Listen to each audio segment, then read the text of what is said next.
Kok kita ulurkan tangan minta dituntun malah diikat. Apa diikat ini menjadi tawanan? Betul. Saudara menjadi tawanan orang yang mengikat saudara. Waktu kita masih muda, duren masih hijau, kita pergi kemana saja kita mau.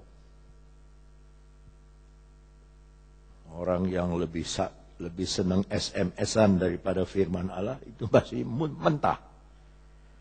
Masih mentah. Orang yang sibuk lihat handphone daripada lihat Alkitab masih sangat mentah. Nggak bisa diharapkan.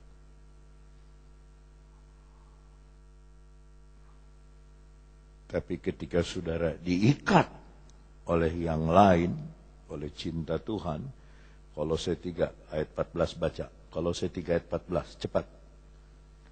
Kolose 3 siswi baca ayat 14. 1, 2, 3.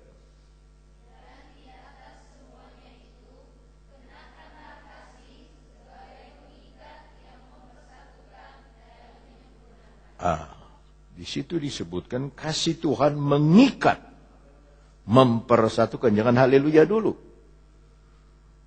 Mempersatukan apa? Kehendak saudara dengan kehendak Tuhan. Itu pengikat kesempurnaan.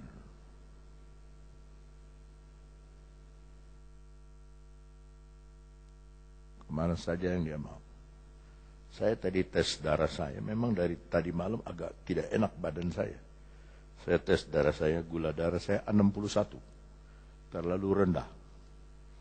Dokter bilang harus antara 108 ke 180. Ternyata gula darah saya hanya 61.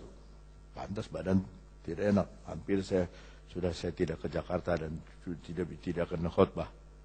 Itu zona aman saya. Kalau saya tidak ke Jakarta, tidak khotbah, tidak juga kebaktian sini, badan saya nyaman, bisa istirahat. Sebab alasannya masuk akal, sakit. Badan memang tidak enak. Tapi saya stretch my hand. Tuhanlah yang menjadi Tuhan saya.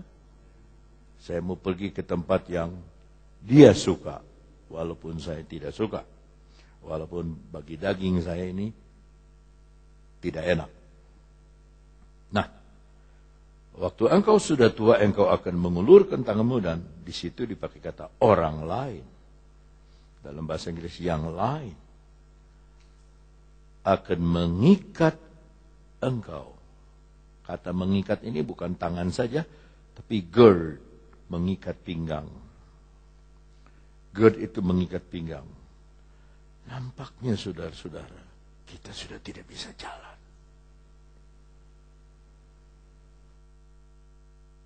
Jalan kita sudah nggak bisa diatur oleh diri kita sendiri lagi.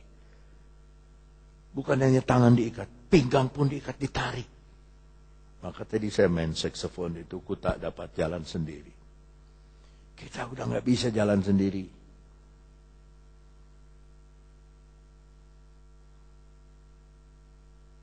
Di dunia ini ada dua pekerjaan bagi saudara dan saya.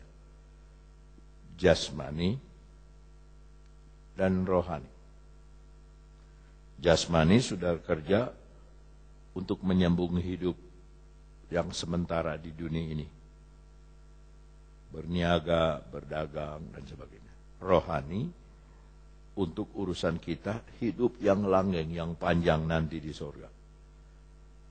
Yang menyedihkan saya, jemaat itu lebih rajin. Dua-duanya mesti rajin. Tapi lebih rajin untuk jasmani daripada untuk yang rohani. Padahal kalau sudah mati, harta kita siapa? Siapa yang pegang?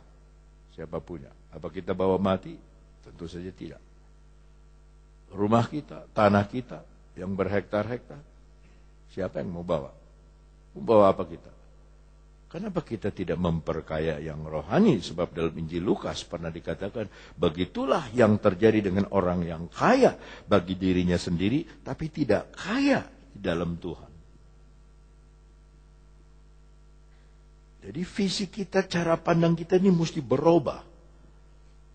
Kita tidak lagi bisa hanya tangan kita diikat oleh Roh Kudus, tapi kaki kita mau berjalan kemana, atau pinggang kita pun ditarik. Gird, ditarik. Dan orang lain akan mengikat engkau, gird, dan membawa. Saudara, bukan menuntun. Kita seringkali anggap Roh Kudus itu menuntun kita. Roh Kudus itu membawa kita. Sama dengan saudara mengangkat anak saudara yang baru 1 tahun dengan tangan saudara atau digendong, membawa saudara.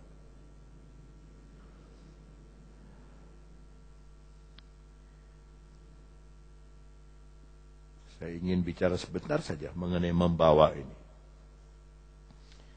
Dalam Kisah Rasul 8, Kisah Rasul 8, ayatnya yang ke-36,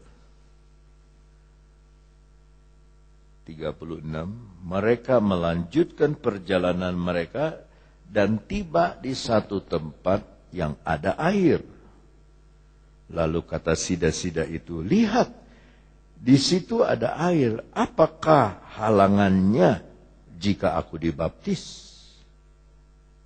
Belum 1 hari dia jadi dengar Injil, belum 1 hari. Banyak orang, nanti tunggulah, saya belum ngerti.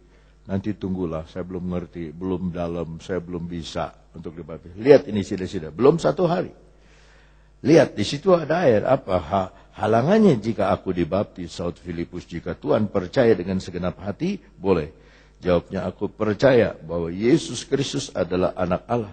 Lalu orang Ethiopia itu menyuruh menghentikan kereta dan keduanya turun ke dalam air, baik Filipus maupun sida-sida itu, dan Filipus membaptis dia. Dan setelah mereka keluar dari air, Roh Tuhan tiba-tiba melarikan Filipus dan sida-sida itu, tidak melihatnya lagi. Ia meneruskan perjalanannya dengan sukacita. Tapi ternyata Filipus ada di Asdod. Ia berjalan melalui daerah itu dan memberitakan Injil di semua kota sampai ia tiba di Kaisaria.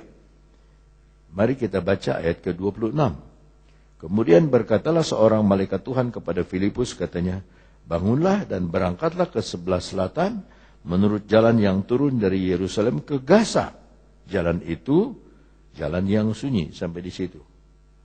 Antara Gaza dan Asdod itu kurang lebih 40 sampai 60 kilometer. Itu Roh Kudus di situ dikata melarikan, tapi bahasa Inggris memakai kata caught, sama dengan kata carry, membawa. Supaya dia tidak sombong membaptis Menteri Keuangan. Supaya Menteri Keuangan tidak nyembah-nyembah sama dia, berterima kasih, kasih hadiah macam-macam. Roh Kudus langsung bawa. Saya yakin loh hal ini akan terjadi lagi. Saudara tidak yakin, itu urusan saudara. Saya yakin. Sebab apa yang Yesus bilang, apa yang lebih besar daripadaku engkau akan lakukan. Kembali kepada Yohanes. Akan membawa engkau ke tempat. Kata ke tempat tidak tepat. Bahasa Inggris, kemana?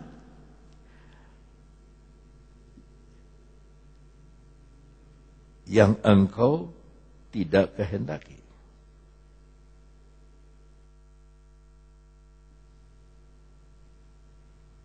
Tapi yang lain itu kehendaki. Ingat, saudara masih kecil, saudara nangis karena tidak mau disuntik. Padahal saudara lagi sakit. Saudara berotak-berotak tidak mau disuntik. Waktu masih kecil harus dicacar. Kita nangis terus nggak mau dicacar. Tapi guru kita, orang tua kita bawa kita harus dicacar. Demi apa? Demi kebaikan kita. Itu yang saya maksudkan, orang yang matang. Dia tahu bahwa proses Tuhan bagi dia mengeluarkan dia dari zona amannya, zona nikmatnya ke zona yang dia tidak suka. Tapi Tuhan suka.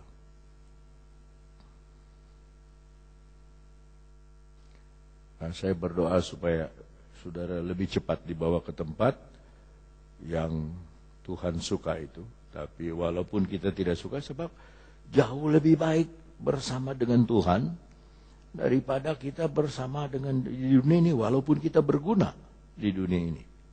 Tapi bersama dengan Tuhan itu, ya, walaupun saudara nyanyi salah, saya berkali-kali bilang nyanyi tadi itu salah. Nyanyi bagi Yesus, soraklah haleluya. Betul. Nyanyi bagi Yesus, soraklah haleluya. Betul. Sorak nyanyi bagi Yesus, soraklah haleluya. Itu yang salah. Udah puluhan kali saya ngomong itu salah. Nyanyi bagi Yesus, soraklah haleluya. Saudara, luya. Penciptanya bilang, luya. Saudara, maunya saudara, luya.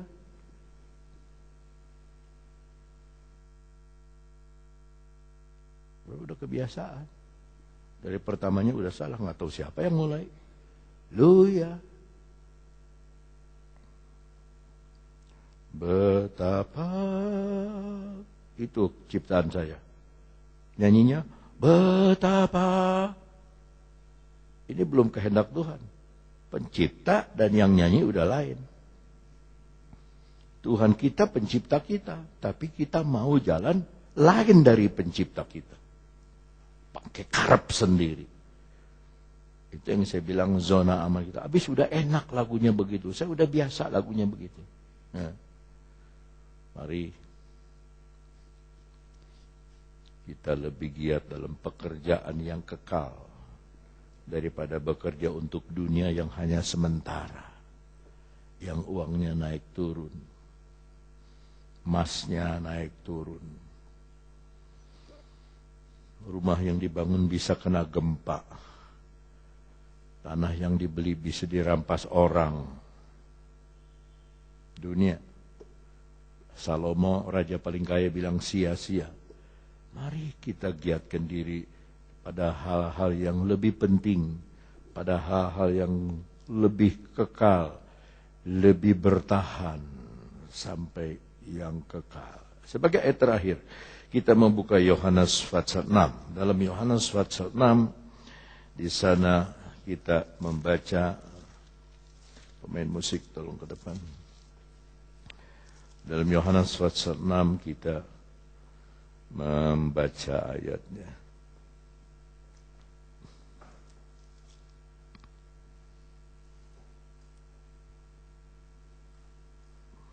Ke-26 dan 27. Saya baca 26, saudara baca 27. Yesus menjawab mereka, Aku berkata kepadamu, sesungguhnya kamu mencari aku bukan karena kamu telah melihat tanda-tanda, melainkan karena kamu telah makan roti dan kamu kenyang. Ini adalah tubuh jasmani. Sambung. 2, 3. Bukan untuk makanan yang akan dapat binasa, melainkan untuk makanan yang bertahan sampai kepada hidup yang kekal, yang akan diberikan Anak Manusia kepadamu. Sebab dialah yang disahkan oleh Bapa. Dengar. Mari kita berdiri. Best.